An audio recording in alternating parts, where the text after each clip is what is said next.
एक बार की बात है। बुद्ध एक गांव में अपने शिष्यों सहित एक घने पेड़ की छांव में बैठे हुए थे। आसपास के गांव के बहुत से लोग अपनी अपनी मानसिक परेशानियां लेकर महात्मा बुद्ध के पास आ रहे थे। महात्मा बुद्ध उन सबकी मानसिक परेशानियों का समाधान कर देते। सब लोग खुशी खुशी अपनी समस्याओं का समाधान पाकर वहां से लौट रहे थे।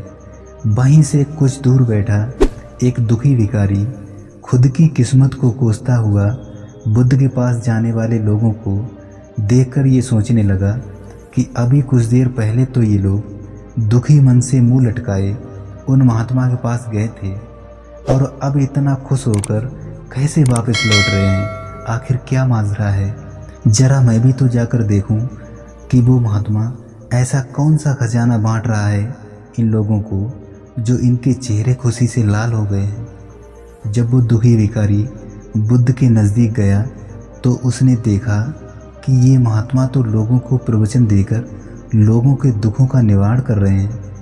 ये सब देखकर भिखारी के मन में भी तीव्र इच्छा जागृत हुई कि क्यों ना मैं भी अपना दुख इन महात्मा बुद्ध को बता दूं। मुझे भी अपने दुखों का समाधान अवश्य मिलेगा। बस फिर क्या था, समाधान पाने की लालसा लिए भिखारी महात्मा बुद्ध के सामने पहुंचा और हाथ जोड़कर प्रणाम करते हुए बोला, हे महात्मन, मैं भी लोगों की मदद करना चाहता हूँ। मेरी बहुत इच्छा है कि मैं लोगों की मदद करूँ, लेकिन मैं मदद कैसे करूँ? मैं तो बहुत गरीब हूँ, न मेरे पास धन है न ही कोई वस्तु जिससे मैं किसी की मदद कर सकूँ। मैं चाहकर भी किसी की मदद नहीं कर सकता। मुझे भगवान ने इतना गरीब क्यों बनाया है? महात्मा मुझ पर कृपा करो।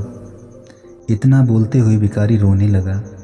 महात्मा बुद्ध बोले, तुम बहुत ही अज्ञानी हो, क्योंकि तुम अब तक इस भ्रम में ही जी रहे हो कि तुम्हारे पास कुछ भी नहीं है, जबकि दूसरों को देने के लिए तुम्हारे पास तो बहुत कुछ है। तुम बिना धन और वस्तु के भी दूसरों की मदद कर सकते हो। तुम्हारे पास जुबान है जिससे तुम मीठे शब्द बोलकर किसी के दुखी चेहरों पर मुस्कान ला सकते हो। इन्हीं शब्दों की ताकत से तुम किसी के भी टूटे हौसलों को फिर से मजबूत कर सकते हो।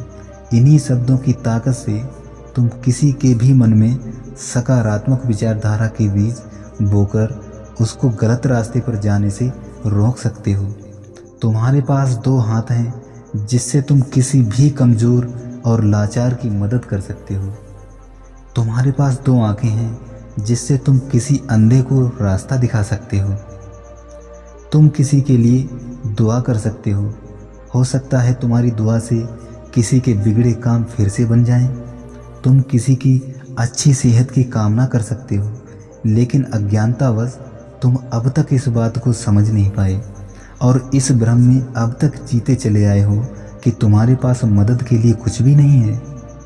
किसी की मदद करने के लिए धन और वस्तु का होना अनिवार्य नहीं है।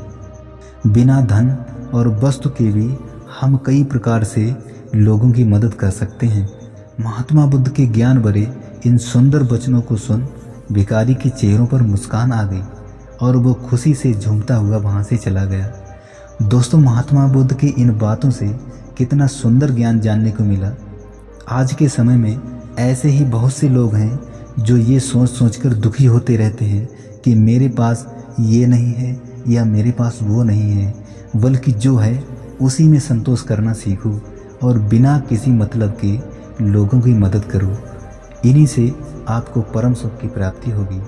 दोस्तों, उम्मीद करता हूँ आपको बुद्ध की ये कहानी बेहद पसंद आई होगी। दोस्तों, महात्मा बुद्ध की ऐसी ही प्रेरक कहानियाँ सुनने के लिए आप हमारे channel Ninja motivation and inspiration channel को अभी सब्सक्राइब कर लें। वाकई वीडियो में कुछ सीखने को मिला हो तो प्लीज़ वीडियो को अभी लाइक कर दें। तो चलिए मिलते हैं नेक्स्ट वीडियो में। तब तक के लिए जय हिंद, नमो बुद्धाय। और हाँ दोस्तों, ये आई बटन पर जो कहानी दिख रही है ये कहानी ज़रूर सुनें। ये बुद्ध की बहुत ही बेस्ट कहानी है।